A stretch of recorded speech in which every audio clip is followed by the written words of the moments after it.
And now... I was excited that I didn't have to do the reparations question and then got the moon question, which could be more complicated. Doesn't that go in your headlines that shouldn't exist bucket? It really should. I mean, but apparently, I read this too in USA Today. Apparently, the moon, because the core is cooling or something. It's our fault. I'm sorry, why does it matter? It doesn't. Okay. I know, but it's funny because you really could do a whole sketch about that because we are so blame happy in this country. Somebody has to take. I think the moon's on Ozempic, and that's the whole thing. All right. What do you think about... conservatives in Texas are talking about Texas, well, this happens like every 2 years. This is Texas seceding. Oh. They love to talk about it. It started out as its own country, right? For a while, Texas was its own country. We just had a bill in New Hampshire. We get it almost every 2 years. Someone wants to secede. But Nikki Haley, your girl, said she doesn't think that's illegal. Come on, she doesn't know why the Civil War happened, and she doesn't get that secession is illegal? Yeah, look, I'm not advocating for anyone to see. I don't think Nikki's advocating for any of that. No, but she said she didn't think it was illegal, and it is illegal. You can't secede from the Union. That's like number one. Yeah, we're the United States. I think everybody understands that's where we need to be, and that's what we need to fight for. But Nikki Haley needs a bit of a history lesson. I mean, that's broader than the secession issue. Yeah. What? I mean, that's broader than the secession issue. If we go back to the whole slavery. I know. I'm saying she seems to have skipped grades. I don't know. Some of them. Look. The debate took center stage on HBO's Real Time with Bill Maher, where host Bill Maher and Fox News' Jessica Tarlov clashed over the growing appeal of third-party politics.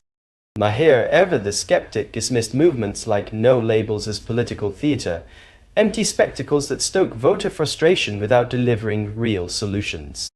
He argued that these efforts thrive on discontent, but fail to address the deep-rooted issues plaguing the system. Tarlov, on the other hand, pushed back, insisting that such movements signal a real hunger for alternatives. She pointed to disillusioned voters, desperate for an escape from the relentless polarization of the two-party system. Their heated exchange laid bare the broader tensions gripping American politics and the uphill battle third-party movements face in a system built to reinforce the status quo. But the bigger question remains: will these movements ignite real political engagement, or will they only fuel deeper divisions and voter apathy? The answers could shape the future of American democracy, and they're more uncertain than ever. Now let's dive into this must-watch discussion. I mean, that's it. Look, politics is not a spectator sport, people. You got to get involved. You got to vote. You got to participate. They could vote for Joe Biden, though. That's available. But according to the polls, they won't. That's not true. Nikki Haley beats Biden by 10, 15 points. According to the polls, they're not going to vote for Biden against Trump. Everybody stop yelling. American politics is reaching a boiling point, with voter dissatisfaction surging like never before. Once hailed as the bedrock of democracy, the two-party system now feels more like a straitjacket, outdated, restrictive, and incapable of addressing the nation's growing complexities. Partisan polarization has hit unprecedented levels, forcing voters into what many see as a false choice: Republican or Democrat, a decision often reduced to picking the lesser of two evils. Amid this mounting frustration, movements like no labels and independent candidates such as Robert F. Kennedy Jr. are stepping into the spotlight, vowing to shake up the status quo. They claim to offer a much-needed alternative to the entrenched political duopoly, promising to bridge divides and give voters a fresh path forward.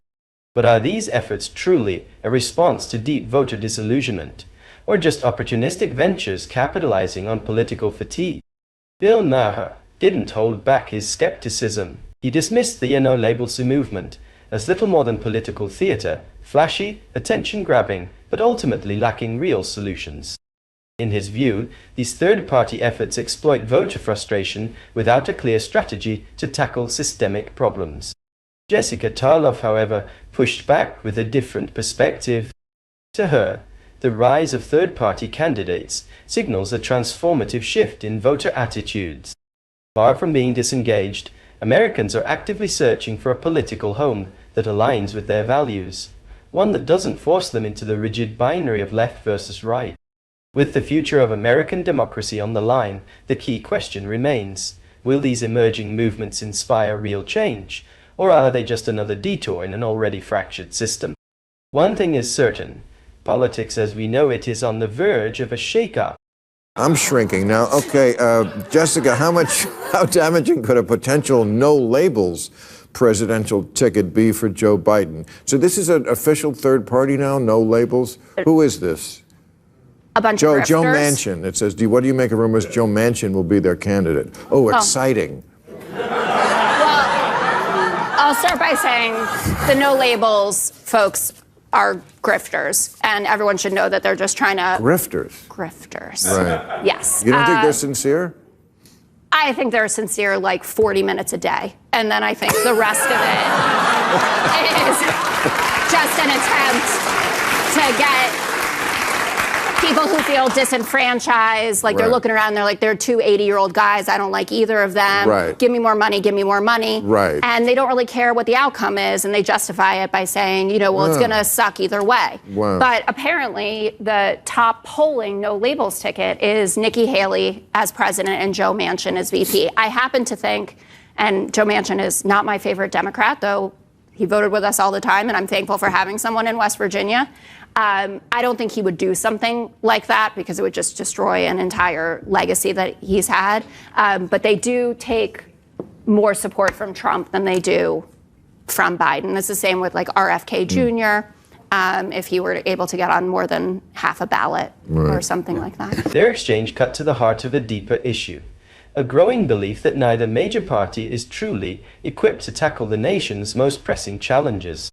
Whether it's climate change, income inequality, abortion rights, or gun control, Republicans and Democrats remain locked in a cycle of partisan deadlock, where gridlock reigns and progress feels impossible. In this climate of frustration, it's no surprise that figures like RFK Jr. and movements like I Know Labels have caught the attention of disillusioned voters. They present themselves as disruptors, promising a fresh approach, pragmatic solutions, and a commitment to bipartisanship. But their rise sparks a critical question. Are they genuine reformers seeking real change, or savvy opportunists exploiting a broken system for political gain? Maher's critique of third-party movements as political oatmeal, bland, uninspired, and guaranteed to ruin everyone's appetite, captures the skepticism many Americans feel.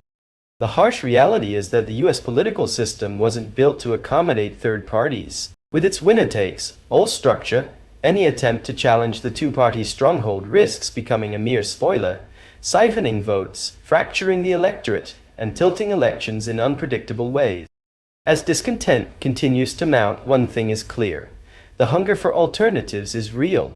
But whether these movements are the answer or just another detour remains to be seen. A recent study found a growing political divide between men and women, with younger women skewing much more liberal than men. This is not new, but I think it's just more prevalent. I think the number I saw was 30 points. That is a huge. And that's the abortion issue, right? That's a lot of. As Republicans, we're losing young people, we're losing suburban moms, we're losing women. Strictly on the abortion issue, and that's just terrible for the party. I think it's abortion, it's guns, it's climate change, it's social justice, and Trump, and the pussy grabber, who's like the who and now owing 83 million. I'm not with Trump. I don't know why you guys keep looking at me. I know. But what's interesting, what you two have in common is that you both can't say, yeah, and of course, so I'm voting for Biden.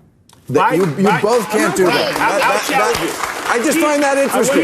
He can't say, she can't say, you can't say, Biden can't say, and most white people won't say, I'll sit down and talk about black people, about real black issues from a place where I know I'm going to leave the table. Different issue. I'm talking about fucking-ration. I know you are. Like, we don't want to talk about that. But when you say me and him are the same, we're the same. Besides that, we want to do it. Like, how has Biden or Trump been good for my community? The debate exposed a deepening divide over how to tackle voter disillusionment, sparking a heated discussion on whether third-party movements offer real solutions or just false hope.